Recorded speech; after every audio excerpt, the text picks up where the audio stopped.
Shalom, boa noite, bem-vindos à nossa aula de hebraico e mentalidade bíblica. A mentalidade hebraica, e entendendo um pouquinho mais daquilo que é a base das escrituras, e hoje a nossa aula vai ser o desfecho desse curso de introdução ao hebraico. É uma pena, estamos terminando. E outra novidade também é que essa aula eu vou dar ela inteiramente, então queremos agradecer de coração aí a participação, o apoio, né, o trabalho da professora Suzili. Hoje não estará conosco nessa aula, mas ela tem aí feito um trabalho muito bom aqui na nossa parceria, né, da IBNU, na área de ensino, juntamente com todos os nossos professores, né.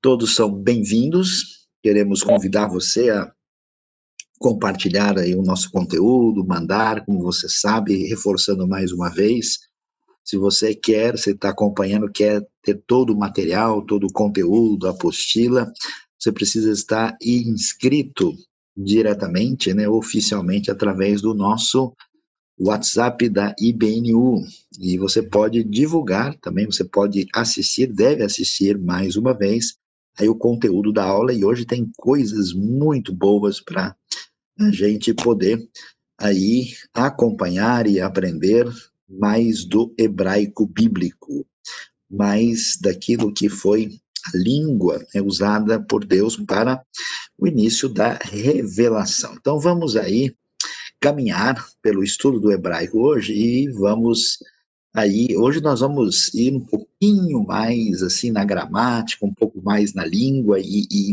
dentro da própria aula de língua, a gente vai ter a oportunidade aí de ver um pouco mais, né, sobre essa questão que envolve também a mentalidade bíblica. Então vamos lá, a gente vai começar aqui, né, falando a respeito dos chamados pronomes interrogativos na língua hebraica, que são aí muito, claro, importantes. Você não pode fazer muita coisa sem o conhecimento, né, dos pronomes interrogativos do hebraico. Então veja lá. Então acompanhe comigo. Alguns alunos têm falado: mas eu queria muito aí que escrevesse aí a transliteração do lado para a gente poder ler mais fácil. Então, mas aí você vicia, né? Você tem que realmente fazer um esforço para retomar aí o alfabeto direitinho e fazer, né, a leitura no hebraico, senão você vai estar sempre dependendo da muleta, né, e precisa o tempo todo aí estar com essa espécie de ajuda que a gente tem que aprender a não precisar dela o tempo todo. Então vamos aí caminhar para poder saber um pouquinho mais da língua hebraica. Então veja lá. O pronome interrogativo ma, né, você pode ver aí o mem com o a longo. Ma. Ma se traduz por que ou o que. Ma ata rotse. O que você quer, né? Ma ata ma atrotsa. O que você quer, falando para a mulher, né? Então, ma é o pronome interrogativo mais importante e fundamental da língua hebraica. Agora, a frase, né, talvez mais comum que alguém pode ter numa língua é exatamente quando a gente diz o que é isso, né? E como é que eu falo em hebraico o que é isso? A expressão é mazé, mazé, né? Como você vê, a gente tem enfatizado muito isso, o hebraico não tem verbo de ligação, o verbo ser usado, né, como ligação, não aparece na língua hebraica, portanto, a gente diz mazé, mazé é o que é isso.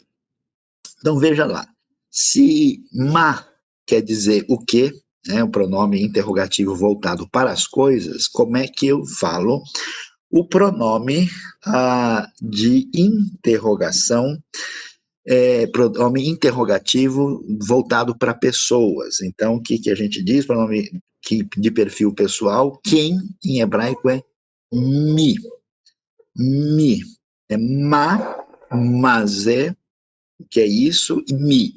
E aí, como é que eu digo quem, por exemplo, quem é ele? Né? Como é que é a expressão hebraica para dizer quem é ele? Em hebraico eu digo mi-ru. Mi-ru. E se eu dissesse quem é ela, seria mi-ri. Mi-ri. Então, como nós podemos ver aí, né, os dois pronomes, isso que você vai ter que saber, vai ter que decorar, é muito importante, ma, o que, e mi, quem, são os dois pronomes importantes que aparecem aí na língua hebraica. Então, indo um pouquinho mais para frente, vamos aí aprender outros pronomes importantes. Veja lá. Eu tenho um pronome muito valioso que tem a ver com a interrogação com respeito a um lugar, né? Onde? Onde? Onde em hebraico é ei, ei, ei, né? Inclusive no hebraico moderno a gente diz eifo, né? Eifo, né? Mas na Bíblia você tem o pronome predominante ei, que significa onde. Agora, olha só, né? Quando eu junto o pronome ei com o outro pronome demonstrativo que a gente já vai estudar, ze, né? Eu digo eize, né? Eize ir. Qual cidade, né? Então eu tenho o pronome interrogativo qual. Então vamos lembrar lá. Vimos ma, que significa que ou o que. Mi, que significa quem. Ei significa onde e eize significa qual. Assim, nós vamos aí aprendendo, né, essas frases interrogativas, né? Aliás, na Bíblia hebraica, quando a gente lê e estuda a Bíblia, não existe ponto de interrogação. Tá? Quer dizer, você tem na pontuação do hebraico apenas dois pontos finais no final de um versículo, esses pontinhos chamados de sof pasuk. Então, um desafio importante é quando a gente lê uma frase, se ela é interrogativa ou não, porque não tem ponto de interrogação no hebraico antigo na Bíblia, né? Não tinha, os judeus antigos não escreviam com essa referência, né? Então, eu vou ter que olhar, e uma das maneiras de saber se a frase é interrogativa ou não é exatamente vendo o pronome. Por isso, eu preciso, sim, decorar ma, mi, ei e eize, que é um pronome interrogativo. Agora, veja lá uma outra questão que é interessante aí. Existe em hebraico, e é uma partícula também importante que vai aparecer no início de certas frases, uma partícula interrogativa. Todo mundo aqui que já estudou um pouco de espanhol sabe que o espanhol tem um ponto de interrogação no começo da frase, né, invertido. Né? Ele começa com ponto invertido e termina com interrogação, como nós conhecemos. E isso é bom, né? Porque quando você vê que a frase já é interrogativa no começo, já ajuda, né? Às vezes você lê o negócio e lê de novo, porque depois que descobre no final que é uma pergunta. Então, a partícula ha, veja lá, parece muito com o artigo, mas a gente sabe que não é artigo, porque ela vai aparecer de uma forma estranha, né? No começo da frase, de um jeito que um artigo não aparece, né? A mesma coisa em português, você sabe que tem a preposição e tem a artigo, e eles são diferentes. Então, ha é uma partícula interrogativa. Quando é que é usado? É usado para formar frases que estão fazendo perguntas, interrogativa, e geralmente é usado quando se faz uma pergunta, quando se espera uma resposta do tipo sim ou não. Então, como é que a gente vê aí, ó? Aparece ligada à primeira palavra nas formas. Que formas, né? Eu tenho aí, né, ha com o, como nós vemos, Shivá composto, temos ha com a vogal patar e com segol re, né? Então, quer ver que coisa interessante? Vamos ver algumas frases que aparecem na própria Bíblia, tá vendo? Olha lá. Ha em po navi. Ha em po navi. Que é a pergunta que aparece lá em 2 Reis 3:11, que diz, não há profeta aqui. Tá vendo só? Essa palavrinha em hebraico quer dizer não há, não existe. É um verbo, no hebraico moderno a gente diz yesh para haver e existir e em para não existir. Então é em po quer dizer aqui, navi quer dizer profeta. Então a frase ha em po, esse ha, né, porque não tem como eu colocar um artigo antes de não há, né? Ou não há, não há, né? Não é o caso. Então, como é que eu faço? A pergunta é, não há profeta aqui. Esse ha é apenas uma marca de interrogação que aparece no hebraico. Olha a palavrinha, a expressão, a frase que aparece em Números 13:18. He-hazak hu. He-hazak hu. Né? Hazak é forte. Hu é ele. O que é o re? Uma partícula interrogativa. He-hazak hu. Ele é forte. Poderia traduzir também. Será que ele é forte? Né?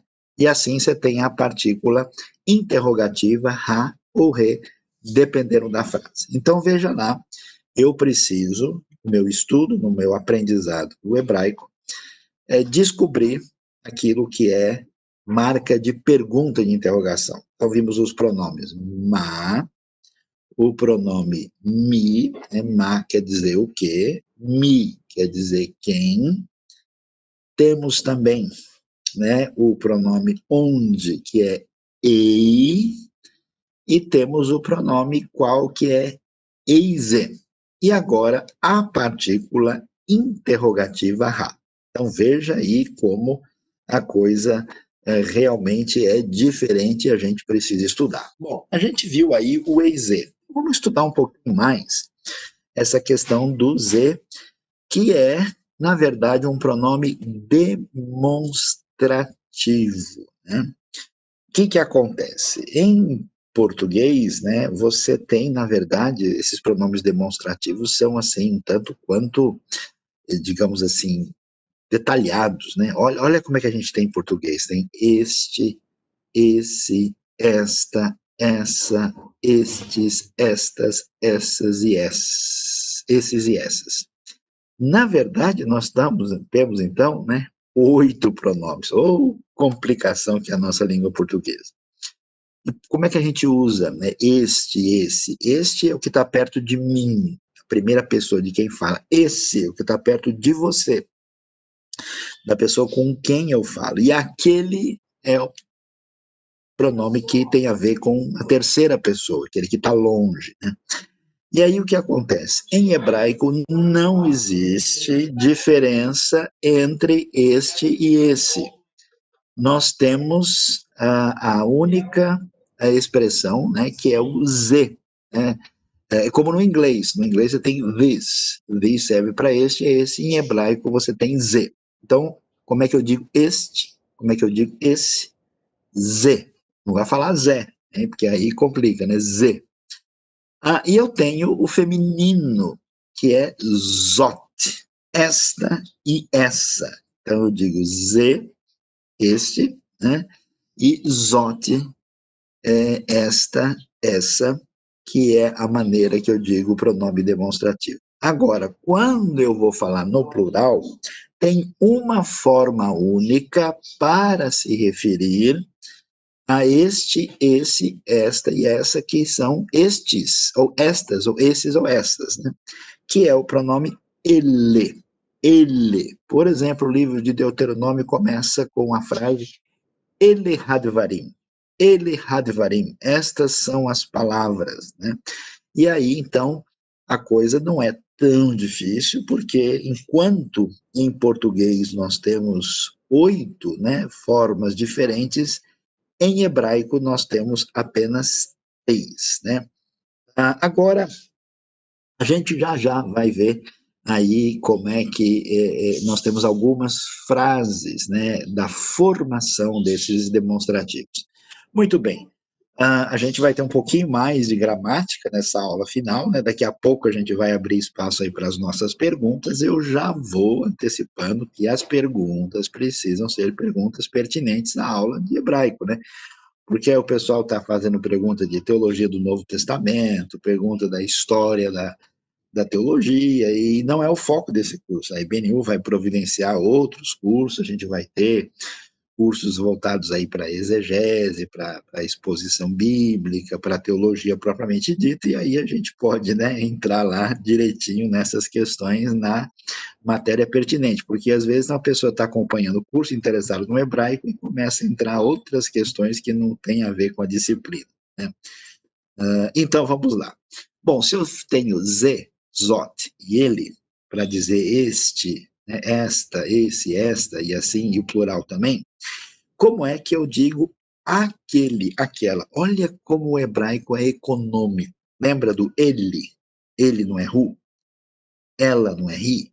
Em hebraico, aquele e aquela, né, vamos ser francos, é mais ou menos uma variação de ele e ela. É ru e ri também. É o mesmo pronome que nós temos nos pronomes possessivos que nós aprendemos. Nós aprendemos na ani, atá, at, ru e ri. E eu digo ru para aquele e ri para aquela. O plural, também nós vimos, é rema. Aqueles masculino é rema. E o feminino é rena. Rena.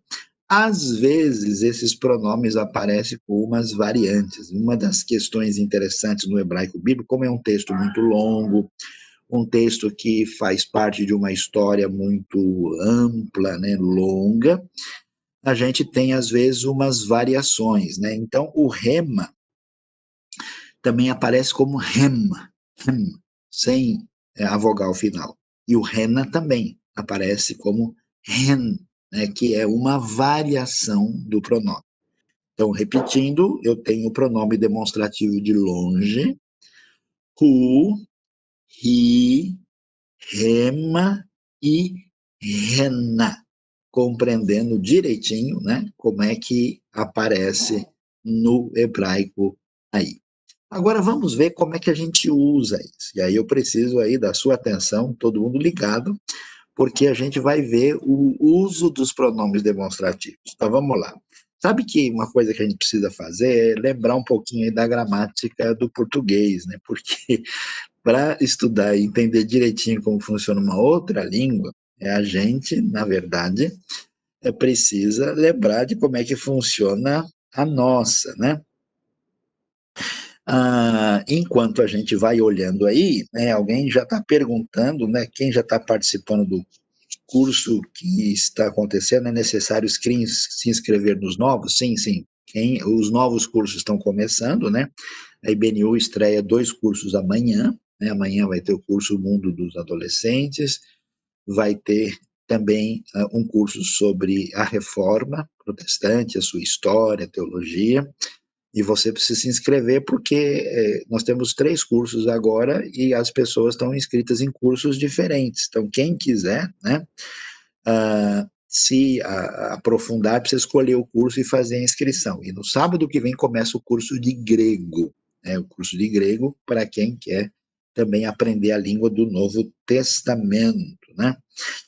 Vamos lá, olha lá, como é que funciona a questão do demonstrativo. Assim como a gente viu quando estudou os adjetivos, na verdade, um pronome demonstrativo funciona como um adjetivo. No português, a gente até chama isso de adjunto adnominal, né? Que serve para o artigo, para o pronome demonstrativo e também para o adjetivo, né? Então, veja lá. Quando eu digo este é um cavalo, olha lá, a frase é simples, né? Ó, Jesus, tá vendo? Em português você tem 4 palavras. Em hebraico são 5 letras apenas, né? E 2 palavras. Jesus, este é um cavalo. Então, o uso do pronome demonstrativo, assim como funciona um adjetivo. Este é um cavalo. Da mesma maneira, se eu for falar no feminino, eu tenho a frase esta é uma égua. Como é que eu vou dizer isso? Zot susa. Zot susa. Ze sus zot susa.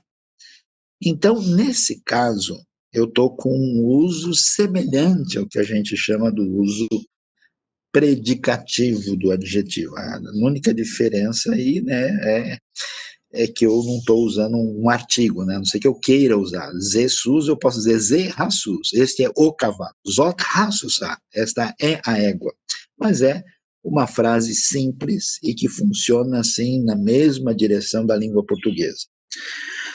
Agora, quando a gente vai usar o pronome demonstrativo de uma maneira em que ele funciona como um adjunto adnominal direto, quando ele funciona como um adjetivo atributivo, não com função predicativa, como eu digo em português, este cavalo, vai acontecer a mesma coisa que a gente aprendeu no adjetivo. Lembra lá?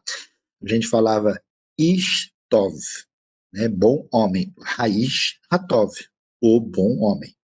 Aqui eu vou dizer este cavalo. Como é que eu digo? Eu tenho que colocar o artigo nos dois. Então eu digo Rassus Razé. É como se eu dissesse o cavalo ou este. Mas é assim que funciona no hebraico. Rassus Razé. Hasefer Razé. Halaila Razé. Né? Uma das músicas mais assim famosas e bonitas que a gente tem na Páscoa judaica, né? Quando fala daquela noite especial, se canta Halai Lahazé, Halai Lahazé, quer dizer, esta noite, né? Que é cantada para celebrar o Pêssar. E como é que eu vou dizer, né? Por exemplo, aqueles cavalos. Lembra? Ze, este, Zot, esta, ele, estes ou estas. Aquele é ru, aquela é ri, e aqueles é rema. Então eu vou dizer aqueles cavalos ha-sussim ha-rema. Ha-sussim ha-rema. Aí fica da maneira conforme nós vimos no exemplo do Rassus Razé, só que agora eu tenho o plural e estou usando o pronome lá de terceira pessoa. Rassusim Harema, então assim é que funciona o uso dos demonstrativos. Então é muito importante, né, a gente de fato ficar aí sintonizado para poder compreender direitinho como é que funciona todos os detalhes da língua hebraica, né, para poder se aprofundar aí nesse, né, universo novo. Você vai começando a perceber, né, que a língua não é só uma troca de palavras. Às vezes as pessoas, eu que trabalhei, né, muito tempo em projeto de tradução bíblica, as pessoas falam, mas por que demora tanto? Não é só pegar as palavras lá e trocar, agora você vê como a coisa é mais complexa, né, mais ampla, né? Muito bem. Rassus Razer pode ser traduzida, a pergunta aqui, por o cavalo é este, né? Não, não. Rassus Razer é este cavalo, né? Se eu falasse o cavalo é esse, eu teria que dizer Ze Rassus, né? De uma forma interrogativa, né? Mas, como eu digo, Tov, Aish, o homem é bom, né? Nesse caso, quando eu tenho essa ligação direta, a pergunta do Juliano, não é o caso, né? Não funciona dessa maneira. Muito bem. Um outro pronome é o pronome relativo, né? O pronome que faz referência àquilo que foi dito anteriormente, que estabelece uma conexão, né, entre um substantivo e o outro. Esse pronome, né, que às vezes em português é um pouquinho difícil, porque tem que é interrogativo, sabe, né? Mas aqui é o pronome relativo que. Em inglês se usa who ou that, né? É o pronome asher. Asher. Né? Você tem uma música muito famosa no hebraico, né? Que é uma música que vem da oração, né? É uma música muito especial que diz Adon Olam Asher Malach, Senhor do Universo que reinas, né? Que sempre esteve reinando, né? Então, como é que eu digo esse pronome? Asher. Olha lá. Vamos tentar ler aqui, olha. Ha-ish, Asher, Ha'av. Ha-ish, Asher, Ha'av. Ou seja, o homem que é pai, ou no caso até melhor, que é o pai, né? Porque aí no caso acaba em português sendo dispensável, né? O homem que é pai e o homem que é o pai, né? Aish Asher Ha'av. Aish Asher Ha'av é, né, o pronome relativo. Então, nós pudemos caminhar bem e vimos aí o pronome interrogativo, os pronomes interrogativos, ma, mi, ei, eize. Vimos também os pronomes aí demonstrativos, ze, zot, ele, como também hu, ri, rema e rena, e vimos o uso desses pronomes e agora o pronome relativo, que é o pronome fundamental que existe em hebraico, que é exatamente o asher, que é o pronome relativo. Vamos então aí prosseguir e caminhar para entender mais da língua hebraica e no nosso entendimento da gramática. Vamos lá. Nós vamos falar sobre os numerais, eu vou só introduzir, depois eu vou colocar os detalhes mais adiante, a gente já vai ver isso, né? Os numerais, vamos deixar mais para o final, porque eles são um pouquinho chatos, são complicados, tem variação de gênero e tem formas no absoluto e no construto. E tem formas do masculino e do feminino que são surpreendentes, a gente vai ver como é, vamos dizer, a parte mais, assim, digamos, exigente para a gente olhar. Vou deixar para o final, porque agora eu vou entrar num negócio muito interessante, muito especial, que é exatamente o verbo. Por que o verbo é tão interessante? Porque o verbo é completamente diferente do que a gente pode imaginar, e ele é uma maneira da gente entender essa mentalidade bíblica hebraica. Então, olha que coisa interessante. Nas línguas semíticas, como você já tem olhado, o hebraico também, a raiz de uma palavra, ela está ligada somente às consoantes. Vou repetir.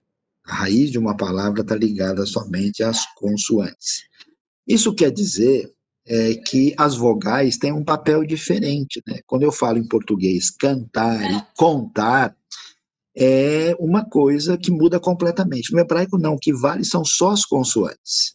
E como as consoantes são os fundamentais, no caso de verbos, os verbos sempre têm uma raiz com 3 letras. A gente, por exemplo, no estudo hebraico bíblico, a gente sabe que tem certas palavras do hebraico que são palavras que são completamente diferentes. Então, o que acontece? As letras consonantais, todo verbo, a raiz, quando eu vejo uma palavra, por exemplo, que tem uma raiz com mais de 3 letras, a gente sabe que aquilo não é hebraico, por exemplo, uma palavra persa, uma palavra estrangeira, né? Então, essa é a base, né? 3 letras sempre na raiz. E aí, esse é o caminho de toda a língua semítica. E a gente está acostumado, né? Como a gente estuda em quase qualquer língua, você sempre vai ver o verbo no infinitivo, não é isso? É cantar, falar, dizer, dormir, né? No hebraico, não. O infinitivo no hebraico sempre começa com lamed. É um jeito totalmente diferente. Como é que eu vou achar no dicionário o verbo? O verbo vai sempre estar na terceira pessoa do masculino do tempo chamado perfeito, às vezes chamado completo. Essa é a forma básica, terceira pessoa do masculino. Olha que coisa interessante, né? É muito diferente. Por exemplo, quando você estuda grego e latim, o verbo está na primeira pessoa do presente. Hebraico, terceira pessoa do masculino do perfeito. E nós temos, quer dizer, tem um detalhamento maior, mas temos duas formas básicas do tempo do hebraico, que é chamado perfeito e imperfeito, ou completo e incompleto. Agora, olha só que coisa. O perfeito ou completo, ele se refere a uma ação acabada. Mas, na verdade, eu posso pensar numa ação acabada no futuro, no presente e no passado. Então, eu posso dizer alguma coisa do tipo assim, ó, o sujeito terá conquistado a sua medalha na corrida de amanhã. Esse tempo de verbo nos mostra uma ação acabada. Por isso, a gente sabe que na maior parte das vezes uma ação acabada está no passado, mas nem sempre. Então, olha que coisa interessante. Isso se chama, a gramática mais aprofundada, a gente chama de aspecto verbal. Né? Alguns chamam de actionsar. Isso quer dizer que esse tempo, que essa forma verbal do perfeito e do completo, a gente traduz geralmente no passado, mas nem sempre. Quer dizer, o tempo verbal no hebraico não é a categoria principal de organização do verbo. Ou seja, um tempo que está no perfeito pode ser traduzido às vezes no presente, no passado e no futuro. Então é um grande desafio. Agora, existe maneira de saber qual era a melhor opção. O contexto, o tipo da literatura sendo utilizada naquele verbo, naquele texto específico, né? Então você consegue, e existe, vamos dizer, trabalhos profundos de sintaxe, de estudiosos que gastaram a vida analisando isso, que nos dão indicações adequadas. Já o imperfeito refere-se a uma ação inacabada. E claro, uma ação inacabada geralmente se traduz no futuro, né? E mas nem sempre. Às vezes isso pode ter variação. De modo geral, traduzimos o acabado no passado, o inacabado no futuro. É assim que funciona. Esse que é um grande mistério do nome de Deus, por exemplo, né? A gente fala, não é que ele disse eu sou o que sou, mas no hebraico não está no sou, porque nem tem uma forma presente como nós conhecemos. O que a gente tem no máximo é um tipo de particípio que tem uma ideia próxima do presente. Então, o nome de Deus, né, quando Deus fala quem é ele diz Erie, Asher, Erie, que está no imperfeito, quer dizer, eu serei o que serei, né, no sentido que eu escolho ser quem eu quiser ser, no sentido de um Deus soberano, né, não é tanto o que sou, que não é bem o tipo de ideia comum na mentalidade bíblica. Então você vê uma ideia dinâmica, né, o Deus da história, é um conceito um pouquinho diferente. O nome de Deus, Yehová, é como se fosse assim a mistura do perfeito, do imperfeito e até do particípio do verbo ser. Então é muito curioso, muito peculiar. Agora que coisa, existem 7 graus do verbo hebraico. Como assim 7 graus do verbo hebraico? Existe aquilo que a gente chama de forma mais simples, né, do verbo, como a gente mencionou, que aparece na terceira pessoa do singular do masculino do perfeito do kal. Kal é uma das formas do verbo, né? Dessas classificações, né, dessas grandes construções, né, que são chamados aí, os 7 graus, em hebraico eles chamam de minyanim, né, que são construções. Como é que eles funcionam, né? A gente tem uma classificação se a forma do verbo ela é ativa, se ela é passiva, se ela é reflexiva, e aí se organizam, né? O kal é essa forma chamada leve, é o tronco simples do grau básico quando o verbo aparece na voz ativa, né? E aí a gente vai ver como é que isso funciona. É uma coisa interessante porque a mesma raiz do verbo, né? As formas são kal, nifal, piel, pual, rifil, rofal e ritpael. Essas chamadas 7 formas do verbo. Então, para você ter uma ideia, né, eu falo, por exemplo, o verbo lamat, né, é ensinar. Desculpa, lamad é aprender. Se eu falo limed, aí é fazer aprender. Então, é ensinar, né? Aí você tem, né, da mesma raiz, a construção de diversos, com pequenas variações, né, eu construo toda uma variação. Então, eu tenho um verbo que quer dizer, por exemplo, cair, aí ele significa ser caído, ou seja, derrubar. Depois eu tenho fazer cair, eu tenho ser feito, ser obrigado a cair, levar alguém a cair. Todas essas variações acontecem dentro dessas construções com umas pequenas variações. É um jeito completamente diferente. São 7 construções, não dá para a gente ver estudar isso agora, nesse curso muito introdutório, mas você deve entender isso. Mas vamos ver como é que funciona o verbo bem básico. Olha lá. Tá vendo aí? Todos eles têm 3 letras na raiz. E eles sempre têm 2 As. Tá vendo? O A longo e o A breve. Então, por exemplo, o primeiro verbo, olhando aqui, né? Ele visitou. Como é que eu digo isso em hebraico? Pakad. Pakad. Pakad é o verbo visitar, né? Quando o Senhor visitou alguém, né? Aparece bastante na Bíblia essa ideia de visitação divina. É esse verbo, pakad, né, que é do hebraico bíblico. O hebraico moderno usa outro verbo que não é esse. Tá? Você conhece a expressão aleluia. De onde vem aleluia? É do verbo halal. Olha lá, halal. Halal é louvar, né? Aí você tem aleluia, quer dizer, louvem é Yah é Yahvé, louve ao Senhor, né?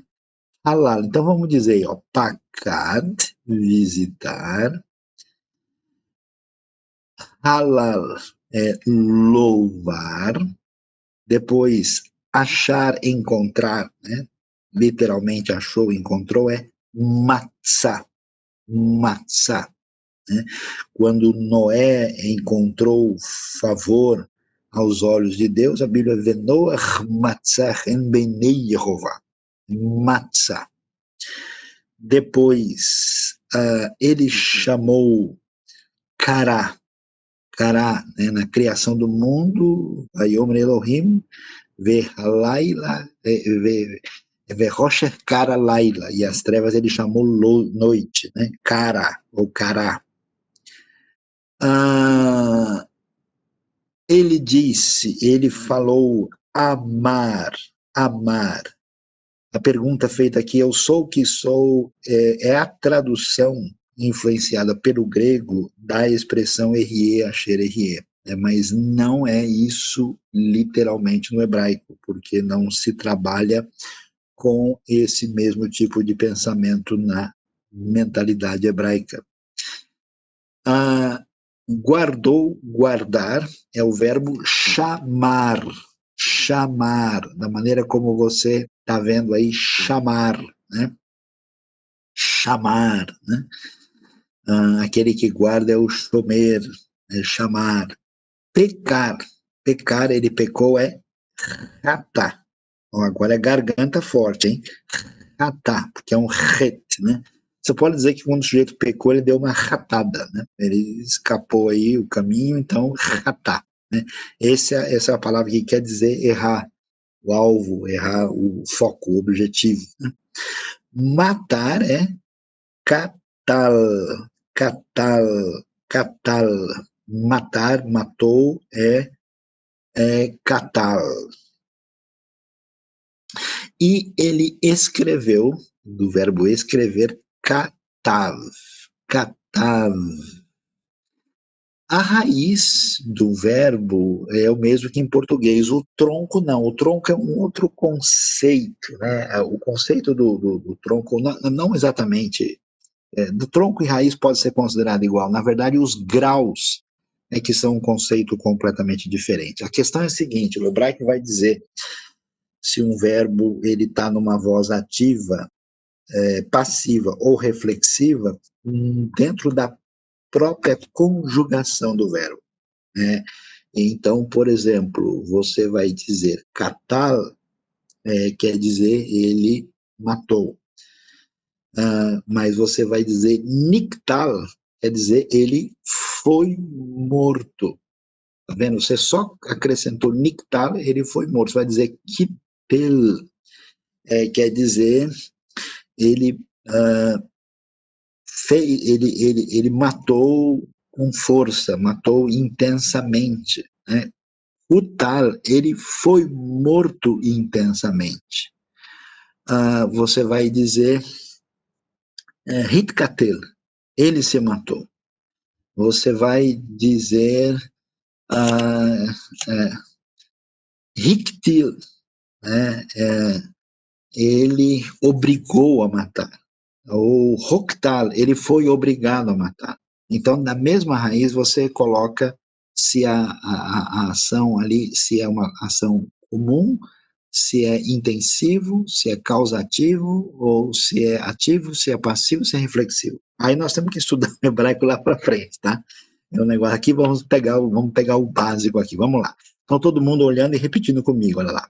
Ele visitou, pakad. Repita aí comigo você, pakad. Ele louvou, louvar é halal, halal. Ele achou, encontrou, matzah. Repita, matzah. Ele chamou, chamar é kará. Ele disse, falou é amar. Ele guardou, o verbo guardar é chamar. Ele pecou é ratá, ratá. Ele matou é katal, katal. Ele escreveu é katav. Assim, nós temos a forma básica do verbo hebraico. Agora, vamos dar uma olhadinha aí numa conjugação, vamos ver como é que funciona a conjugação do verbo, do calo perfeito, tá vendo? Vamos pegar o verbo chamar, e quer dizer guardar. Como é que eu digo eu guardei, tu guardaste, ele guardou, nós guardamos, vós guardastes, eles e elas guardaram? Como é que funciona a conjugação? Isso é bem interessante. Olha lá. Eu guardei. Ani chamar-te. Olha, tá vendo? Importante é ti, o i ali no final. Chamar-te. Chamar-te, eu guardei. Tu guardaste, você guardou é chamarta. Atá, chamarta. Você, homem. Você guardou, homem, tu guardaste é chamarta. Você, mulher. Tu, mulher, guardaste é at chamart. Ele guardou é chamar, chamar, chamar. Ela guardou é hi shamra, hi shamra. Então, no singular eu tenho chamar-te, chamarta, chamar-te, chamar, chamra. Nós guardamos chamar-no, chamar-no, tá vendo? Anachnu chamar-no. Você vê que ani chamar-te, anachnu chamar-no. Vós, no masculino, guardastes, é atem shmartem, shmartem, shmartem. E aten, no feminino, shmarten, shmarten. Né? E eles e elas, hem ou hen, shamru, shamru. Então veja como é diferente, ó. Chamar-te, chamarta, chamarte, chamar, chamra. Chamarno, schmartem, schmarten, chamru. Tá? Aí nós temos a forma básica do cal perfeito de um verbo que não apresenta muita dificuldade e irregularidade no hebraico bíblico, da maneira que, inclusive, a gente fala até hoje no próprio hebraico moderno também. Bom, então aí você tem um cal perfeito. Aí você vai ver as desinências que marcam. A primeira pessoa comum é ti. Lembra? Chamar ti. Segunda masculino é chamar-ta. Segundo feminino é chamar-te. O plural, primeira pessoa comum é chamar-no, a segunda é chamar-tem, segundo feminino chamar-ten, terceira pessoa não tem desinência, é a forma básica do verbo chamar, terceira feminina é chamrá, como a gente viu, e chamru, o U, é a marca do final. Tá? Se você conseguir gravar e decorar um verbo desse, aí você consegue caminhar, porque você conseguiu pegar, né, a base mais essencial e fundamental que a gente encontra aí. Né? O pessoal está fazendo uma série de perguntas, mas eu não vou entrar nelas, porque a gente retoma depois aí. Daqui a pouquinho, a gente terminando essa parte, a gente já vai entrar nas perguntas também. Né? Vamos lá. O que a gente tem na questão dos numerais hebraicos? Olha só que coisa. Por isso que eu deixei para o final. Falei, se eu for falar dos numerais para o pessoal agora aqui, eles não vão nem continuar na aula, né? Como é que funciona? Olha lá, eu tenho, né, o que a gente chama do numeral, né, que aparece na forma masculina, né, do absoluto, ou no construto e no feminino também. Isso quer dizer, para cada numeral tem 4 formas diferentes. Lembra que a gente tem o substantivo que aparece na forma comum, absoluta, e quando ele está, né, numa espécie de contração na presença do outro, numa forma tipo genitiva, ele aparece no construto. Lembra que a gente viu? Susá, susat, susim, né, susei. Então acontece isso com o numeral. O numeral acaba exercendo um papel parecido com o do próprio substantivo. E como a gente tem um em uma, em hebraico você tem dois, duas, três, três a quatro, quatro a cinco, cinco a seis, seis a sete, sete a oito, oito a nove, nova e dez, dez a. E, da mesma maneira, eu tenho isso na forma construta. Então, como é que eu falo os numerais? Vamos lá. Vamos ver o masculino absoluto. Vamos lá? Tenta dizer comigo. Echad, shnaim, shalosh, arba, chamesh, shesh, sheva, shmone, tesha, עשר. אחד, שניים, שלוש, ארבע, חמש, שש, שבע, שמונה, תשע e עשר. A forma do feminino, aí você pode ver lá, achat, agora indo para a terceira coluna, né? Achat, שתיים, שלושה, ארבעה, חמישה, שישה, שבעה, שמונה, תשעה, עשרה. E aí, eu tenho o construto, né? Echad fica achad, shnaim, shnei, shlosha, shlosh, arba, aí não tem mudança, é arba, chamesh fica chamesh mudando a vogal, shesh, shesh, sheva, sheva muda um pouquinho, shmone também, shmone com mudança só de vogal, tesha também, esser também. No feminino, a achat não muda, fica shtei, shloshet, arbaat, חמשת, ששת, שבעת, שמונת, תשעת e עשרת. Então tem essas mudanças. Você não precisa entrar e decorar tudo, mas pelo menos é importante você aprender de 1 a 10. אחד, שניים, שלוש, ארבע, חמש, שש, שבע, שמונה, תשע e עשר são os numerais de 1 a 10 no hebraico. Quando eu vou fazer, né, os numerais a partir de 11, o que eu faço? Eu vou usar, né, a palavra assar, ou esre, assar no masculino, esre no feminino, e juntar, como eu tenho aí, por exemplo, aí você vê que está no construto, né? Eu tenho achat assar ou achat esre. Ashtei esser ou ashtei assar ou Ashtei Eser, Shnei Asar, Shtei Esre, né? E assim por diante, né? Eu tenho aí as duas formas, né? Shnei Eser ou Shneim Eser.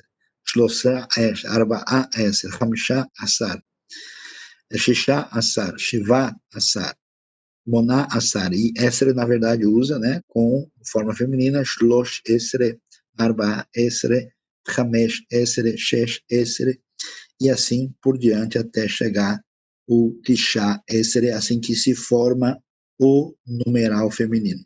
E é interessante como é que eu faço os outros numerais. Olha que coisa interessante. Você lembra como é que é 10? Assará ou Esser, né? Que eu tenho 20 em hebraico é Esrim. Esrim é como se fosse 10 no plural, né? É 20. E como é que eu vou dizer 30, 40, assim por diante? Olha lá. Shalosh não é 3. Shloshim é 30. Arbaim é 40. Hamshim é 50. Shishim é 60. Shivim, 70. Shmonim, 80. Tishim, 90. Aí a gente vê que os numerais é como se fosse o plural masculino do número, né, cardinal que nós temos de 1 a 10. Como é que eu vou dizer 21? Esrim ve achat, né? Ou, como eu tenho, por exemplo, às vezes invertido, 32, ó, shnaim u shloshim, né? Aparece 2 e 30, então às vezes na Bíblia inverte. A palavra 100 em hebraico é me'a, me'a. 200 é o dual de 100. Lembra do dual? Né? Yad e Yadaim fica Mataim, Mataim. E 300 é o 100 no plural, junto ah, com o numeral, né, básico, que é de 1 a 10. Para 300 é Shlosh Me'ot, Shlosh Me'ot, quer dizer, 3 centenas, digamos assim. Né? 100 é Me'a, Mataim é 200, Shlosh Me'ot 300. E olha que coisa interessante, como é que eu vou dizer 1000? Elef, Elef. E 2000, mesma coisa, eu tenho 1000 no dual, que é Alpaim, Alpaim. E 3000, Shloshet Alpaim. Às vezes aparece Shloshet Elef. Então, tem uma variação, mas para você ver como é que funciona os numerais em hebraico. E a coisa talvez mais estranha e diferente é que a gente tem assim, por exemplo, eu falo Shloshá Susim, a forma que termina naquilo que a gente reconheceria como feminino, na verdade combina com o masculino. É como se eu falasse 3 a cavalos, Shloshá Susim, e eu falo Shalosh Susot, ou seja, 3, como se fosse a forma masculina, éguas. Então é uma forma, é um jeito realmente um pouquinho diferente, complicado. Você, nesse momento, eu peço que você decore pelo menos de 1 a 10, né, no básico, e reconheça aí, né, 10, 20, 30, 40 até chegar, e a palavra 100 e 1000, essas você precisa realmente saber e decorar. Mas vamos ver um pouquinho mais aqui, olha lá. Alguém já perguntou aí, né, se o Errad é o que aparece em Deuteronômio 6,4? Sim, é verdade, né? Diz o texto lá, como a gente sabe muito bem, né? Shema Israel, Adonai Eloheinu, Adonai Echad, né? Adonai Echad, Echad, é o que aparece, o Senhor é um. Né? Às vezes se traduz por único, mas literalmente é um. Quando Deus cria o mundo, por exemplo, né? Fala lá que foi o dia primeiro, o dia, né, segundo. Na verdade, aparece segundo, terceiro, quarto, assim, mas no dia primeiro não aparece primeiro. Está dizendo, né? Vaiar, Elohim, né? Quando diz que foi o Yom Echad, foi o dia 1. Interessante. Depois aparece Yom Sheni, Yom Shlishi, assim por diante. Mas vamos ver como é que é a forma aí dos numerais ordinais. Primeiro, segundo, terceiro, como é que é? Ó? Primeiro é Rishon. Como é que eu falo domingo em hebraico? Yom Rishon. né? O dia primeiro, Rishon. Depois eu tenho aí sim, Sheni, Shlishi, Revi'i, Hamishi, e agora vai ficar meio estranho, né? Shishi, Shivi'i, Shimni, Tishii e Asiri, né? Então, olha lá, é Echad, né? E a gente fala Rishon, não tem nada a ver. Shnaim é 2, então fica Sheni. Shalosh é 3, fica Shlishi. Arba é 4, fica Rivi'i. 5 é Hamesh, é Hamshi. 6 é Shesh, fica Shishi. Sheva é 7, fica Shivi'i. Shmone é 8, fica Shmini. Teisha é 9, fica Tishii. E Assar é 10 e fica Asiri. Em árabe, os números são muito parecidos, né? Wahad, Netala, Arba, Hamsa, Saba, Seta, Tamania. Vários são bem assim reconhecíveis. Você ouve vários estão, né? Hamsa é 5 em árabe, em hebraico é Hamesh. Tá? No feminino, como é que nós temos aí? Assim como eu tenho o Rishon, eu tenho aqui no feminino Rishoná, tá vendo? Rishon, Rishoná, primeira, Rishoná, Shenit, Shlishit, Riviit, Hamishit, Shishit, Shiviit, Shminit, Tishit e Asirit, né? Primeira, segunda, terceira, quarta, até chegar à 10ª. Assim que se constrói os numerais ordinais. E para a gente terminar, não podia faltar aí a nossa leitura. E agora nós vamos lembrar, porque a leitura que a gente fez na semana passada, e a gente vai recordar, porque várias coisas aqui vão ser fixadas através do nosso esforço lá. Vamos lá? Vamos lá de novo? Olha lá. Leia comigo com atenção e no detalhe, prestando atenção e de preferência repetindo. Olha lá. Hine ish, na primeira linha aqui, Hine ish. Shem Haish, segunda linha, Itzhak, Itzhak. Depois, Haish, Yoshev al Kiseh. Bayad, Haish, Sefer. Haish, Kore, Hu, Kore, Basefer. Voltando lá em cima. Eis um homem, ou seja, Hine Ish. O nome do homem é Isaac. Shem Haish, Itzhak. O homem está sentado, Haish Yoshev, sobre uma cadeira, ou numa cadeira, Al-Kiseh. Na mão do homem há um livro, Bayad Haish, Sefer. O homem está lendo, Haish Kore. Lembra do Kará, né? Que é chamar, mas Kará também é ler. Haish Kore. Hu Kore Basefer. Ele está lendo no livro. No livro. A pergunta, se eu translitero o Kametz como o, se for o Kametz Gadol, é a, se for o Kametz Katon, é o. Depende, geralmente o Kametz é a, em grande parte dos casos, né? Vamos ver agora a segunda leitura, que é a mesma coisa, só que no feminino, né? Nós vimos lá, Hine Ish, Hashem Haish Yitzhak, agora aqui tudo no feminino. Como é que eu vejo lá? Hine Isha, Hine Isha. Shem Haisha, Rivka. Haisha, Yoshevet, Al Kiseh. Bayad Haisha, Sefer. Haisha, Korá. E Korá, Basefer. Então vamos de novo agora traduzindo. Eis uma mulher, Hine Isha.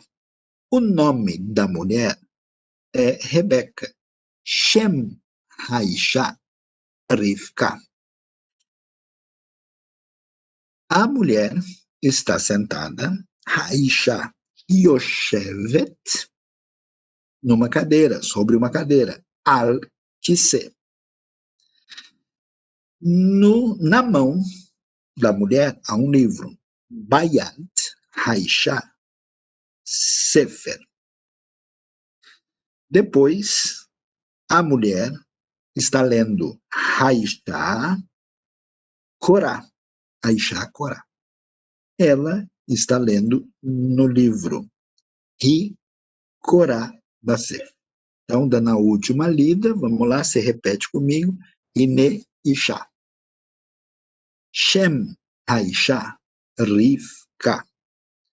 Haisha Yoshevet al Kise. Bayat Haisha Sefer. Haisha Korah Hi Korah Basefer.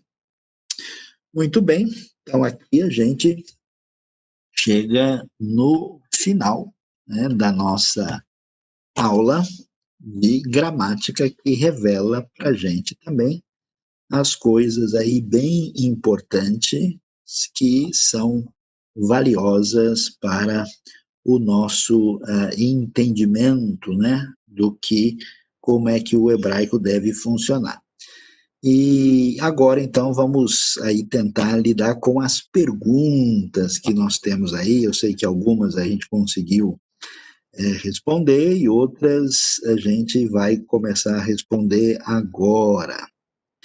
A pergunta que alguém, por exemplo, colocou, né, que foi apresentada aqui agora há pouco, é se a expressão, né, ego eimi, do grego está longe do sentido real do nome de Deus. Então, na verdade, é que não pega o sentido mais significativo, mais expressivo do hebraico, porque não tem o mesmo foco, né? Porque o grego, por definição, ele está interessado em ontologia, né? Em descrever o ser das coisas, e o hebraico não tem esse tipo de enfoque, né? A maneira de encaminhar a coisa é diferente, né? Tem um outro enfoque que mostra Deus agindo na história mais do que a descrição dele como um objeto, né? Alguém fala do poliglota que aparece lá. Eu recomendo a Bíblia textual de jeito nenhum, já respondi isso várias vezes, não é uma tradução recomendável, na minha opinião. Eu falei, por exemplo, que ela traduz os luminares do céu que Deus criou por maldições, né? Alguém fez a pergunta sobre Eclesiastes 2:2, né? Que a gente vai ver lá em Eclesiastes 2:2, se aparece a palavra halal lá, e como é que a gente deve entender se lá nós temos uma referência. Bom, lá, Eclesiastes 2:2 não é o mesmo. Precisa olhar direitinho, deixa eu tentar abrir aqui para poder acompanhar e ver como é que o texto realmente aparece lá, porque o que existe. Sim, lá aparece um outro halal, né? Quando ele fala que rir é loucura e alegria de nada vale, né?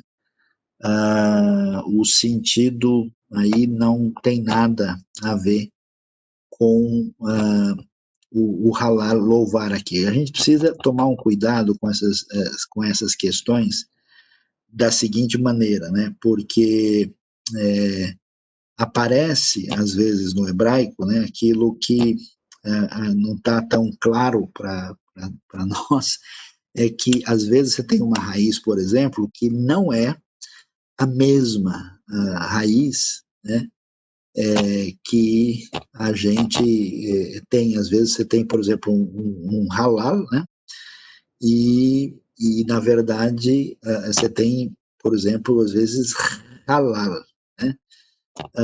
E aí, nesse caso, com outra consoante na raiz, não é exatamente a mesma coisa, né? E às vezes você tem o caso por exemplo, de uma raiz que é igual. Como a gente tem em português, né,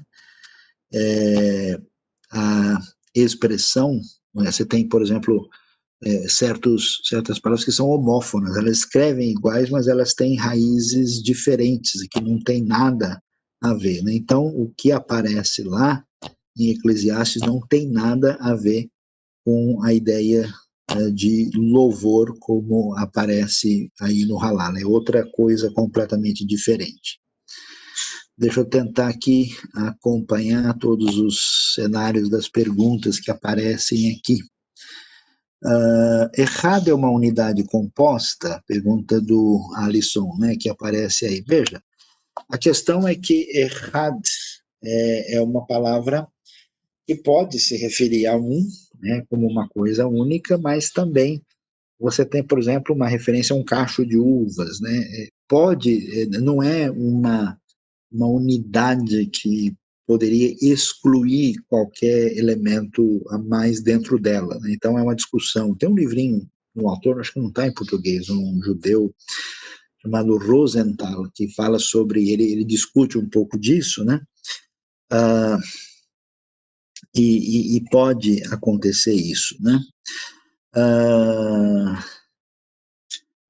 Os verbos têm suas raízes compostas com as duas primeiras letras, acrescenta o het ou rei.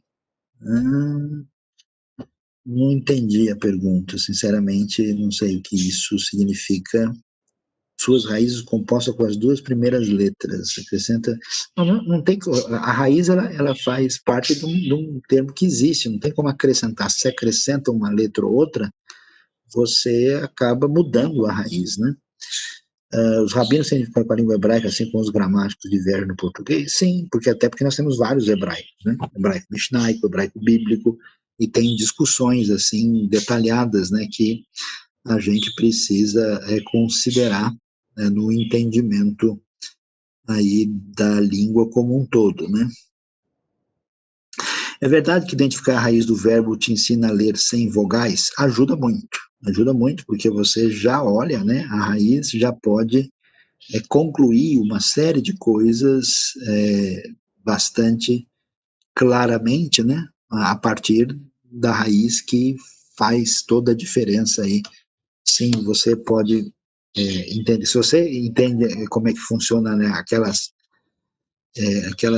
consoantes que tem papel de vogal, né, o re final, o iod e o vav, e aí, você olhando a raiz, você consegue caminhar bem, né? Ter um bom desdobramento aí sobre isso, né? Com certeza.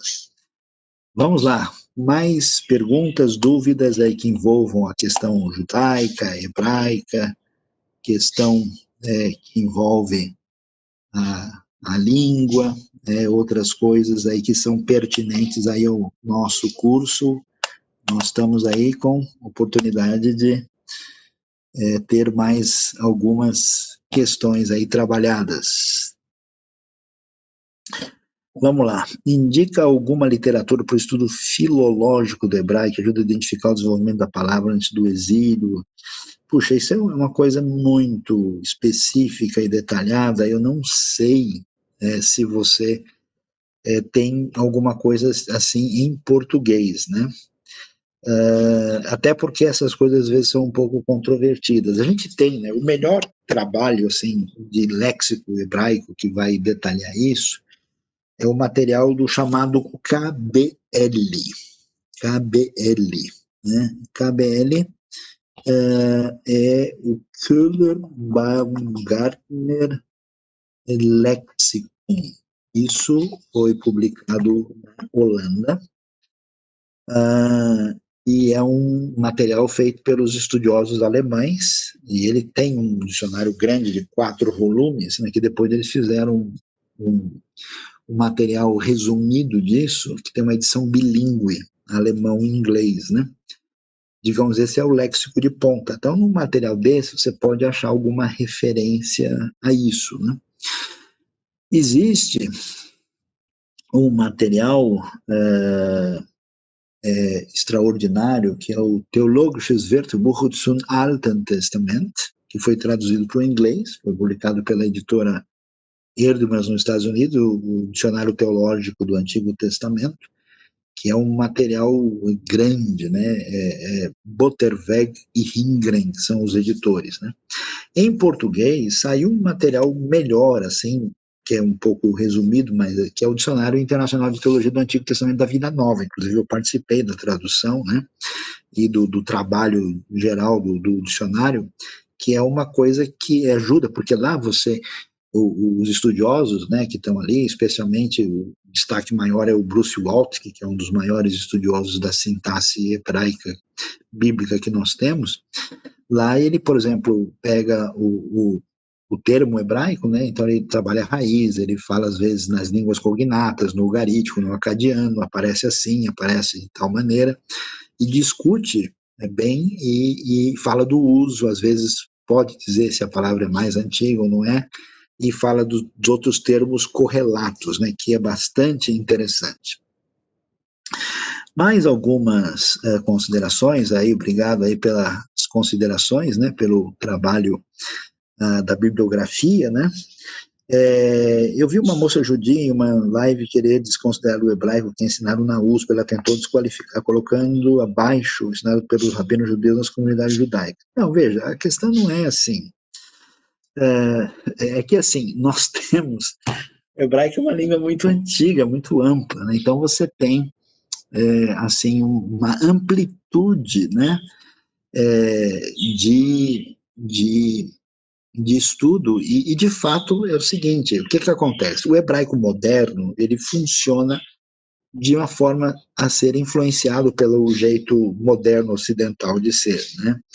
Então, por exemplo, o particípio usado, particípio presente, virou presente no indicativo no hebraico moderno, né? Então, no hebraico funciona diferente, e você tem, né, aí, então quer dizer, uma pessoa que só fala hebraico moderno, e ela vai tratar com o hebraico bíblico, é como uma pessoa que fala português hoje, e vai estudar o trovadorismo, né, na medieval português, vai estudar o barroco, vai ter diferenças linguísticas. Então, o que a gente tem que entender é elementos apropriados. Agora, em Israel, especialmente a Universidade Hebraica de Jerusalém, você tem estudiosos de ponta, estudiosos aí, Joshua Blau, por exemplo, é um estudioso de ponta, judeu que trabalha o hebraico bíblico, o pessoal conhece muito, então depende com quem a gente está falando. Então, às vezes, a falta é entender, né, qual que é o foco, né, porque o hebraico ensinado na USP, eu, por exemplo, estudei um pouco de hebraico bíblico na USP, um curso específico, mas também aprendi hebraico moderno e eu posso conversar no hebraico moderno, né.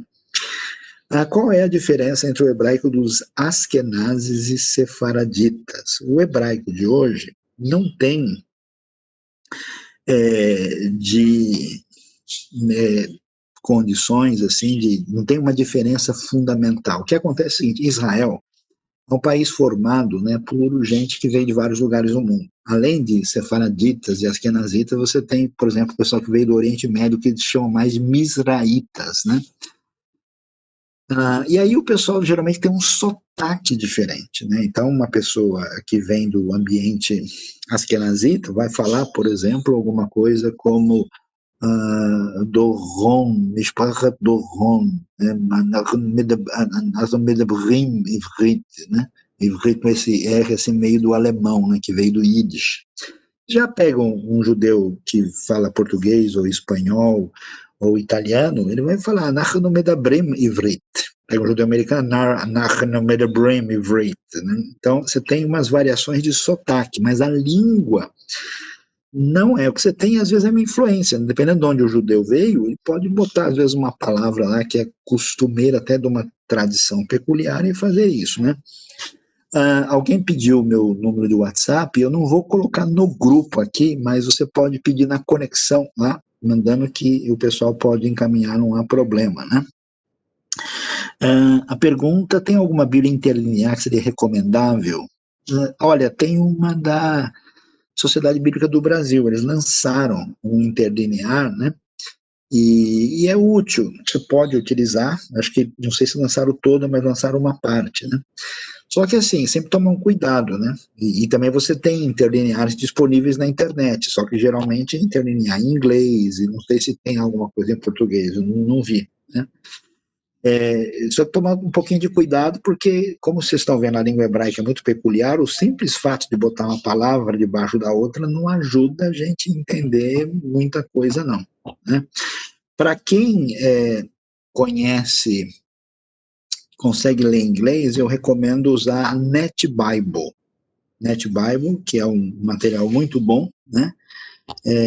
Que tem muitas notas técnicas e gramaticais que são úteis, né? Que pode ajudar bastante. Acho que os numerais no livro da gramática mental do Gusso está diferente, foi ensinado hoje. Posso enviar a foto pelo WhatsApp da IBNU. Ok, dá uma olhada lá que a gente pode observar direitinho lá que se tem alguma diferença fundamental. Quando a tradução do hebraico para o português traduz o participio presente do indicativo, está fazendo uso do hebraico moderno ou somente privilegiando a língua receptora? Não, veja bem. Claro que o conceito de presente é um conceito necessário, né? Só que, assim, nas nossas línguas, a gente tem o presente como uma referência predominante, o que não é o fato do contexto do hebraico, né? O que acontece é que o particípio presente, que é usado de maneira mais comedida em alguns contextos do hebraico para enfatizar o que a gente chama de uma ação durativa, ele acaba, né, no hebraico moderno, sendo o presente no indicativo. Então, ele é usado hoje como se usa o presente no indicativo no francês, no espanhol, né? Só para a gente entender um pouquinho mais, né? Vamos ver mais para frente, né? A gente podemos fazer um hebraico 2 aí, para quem está com uma base, para a gente poder, né? Porque o gostoso é quando você chega lá na frente e percebe o efeito do conhecimento do hebraico mais aprofundado na exegese, no entendimento do texto, né? Como é que a coisa funciona.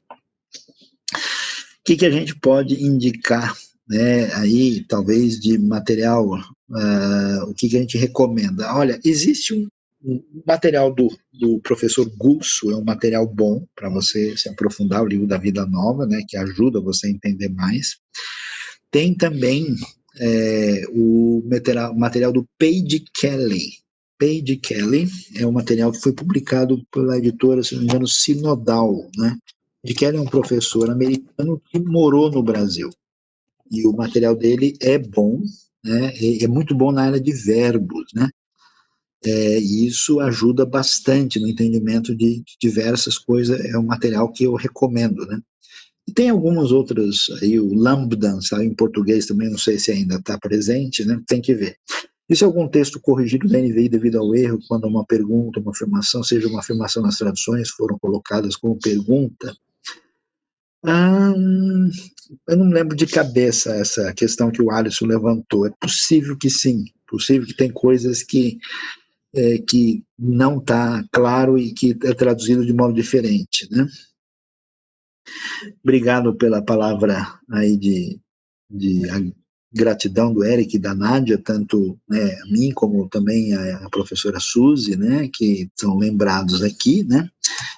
Olá, Lambda está presente, está sim, eu comprei recentemente, né, então aqui às vezes com esse negócio dos momentos difíceis da economia, né, às vezes os livros meio que desaparecem e eles não retornam. Tem um bom dicionário, né, que é publicado pela Vida Nova também, é o Holiday.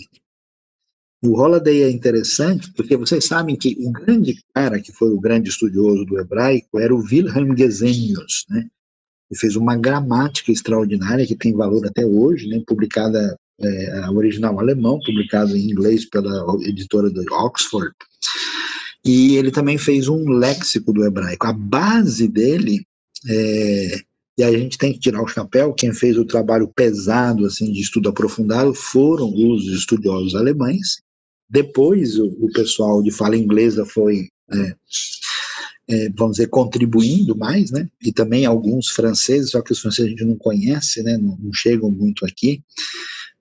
o que eles desenvolvem, mas, assim, em inglês, o pessoal de Oxford desenvolveu o trabalho que foi publicado em 1909, o léxico do BDB, Brown, Drivers and Briggs, que se tornou um padrão, né? O Holiday é um léxico mais recente, foi feito com base no KBL, naquele Köhler-Baumgartner Lexicon, né? E se tornou, né, aí uma referência importante no estudo do hebraico. O que é tão interessante isso? Aí você começa a entender as coisas. Quando a gente fala de um comentário bíblico, né, direitinho, que é um comentário bem feito, é um pessoal que estudou línguas originais, hebraico, grego, aramaico, com profundidade, né? É um pessoal que faz um trabalho técnico responsável e sério e desenvolve, né, esse trabalho aprofundado, e isso está disponível nos comentários. Então, quando você pega uma série, por exemplo, da cultura cristã, ou quando você pega até mesmo série da Vida Nova, ou de algumas outras editoras, a própria Paulus, a editora católica, você vê que tem alguns comentários que a gente chama de comentários exegéticos, são comentários que não estão comprometidos com uma linha teológica A, B ou C, eles têm que fazer o trabalho aprofundado a partir das línguas originais mesmo, né? Um trabalho muito sério. Então, nesse sentido, esses comentários são muito valiosos, né? Infelizmente, em português, nós não temos tantos comentários assim mais aprofundados. Alguns têm que ser, por exemplo, o comentário de Gênesis, que acho que a Cultura Cristã publicou, eles também publicaram, né? Esse cara, ele é muito, realmente exponencial, né? Vale muito a ver o Bruce Waltke, né? Ele fez um trabalho especial, ele fez um trabalho de uma sintaxe, mais de 700 páginas, que saiu em português, não sei se ainda está disponível, porque o livro era muito caro, inclusive, mas, assim, esses comentários você tem alguns, assim, muito bons que são publicados, mas a maioria dos melhores comentários não chega porque, assim, não tem procura suficiente, né? Então você tem séries muito boas, como a série da Anchor Bible, você tem a série ah, o série Word, tem o New International Commentary do Antigo e do Novo Testamento, você tem séries excelentes escritas em alemão também, né? Como a Neue Kirchner Verlag publicou materiais extraordinários que às vezes são traduzidos por inglês, né? E esse material é muito significativo e importante, mas é difícil, né? Imagina publicar um comentário de Esdras, né? De, sei lá, de 500 páginas em português, quem é que vai procurar uma coisa dessa? Não é tão fácil, né? Talvez um comentário de Gênesis, de Salmos, de João, pode ser que apareça, né? Mas não é tão simples assim, tá? Muito bem, espaço aí para algumas perguntas finais, né? Deixa eu perguntar, se a gente for fazer um curso de Hebraico 2 aí, para se aprofundar um pouquinho mais, quem de vocês aí gostaria de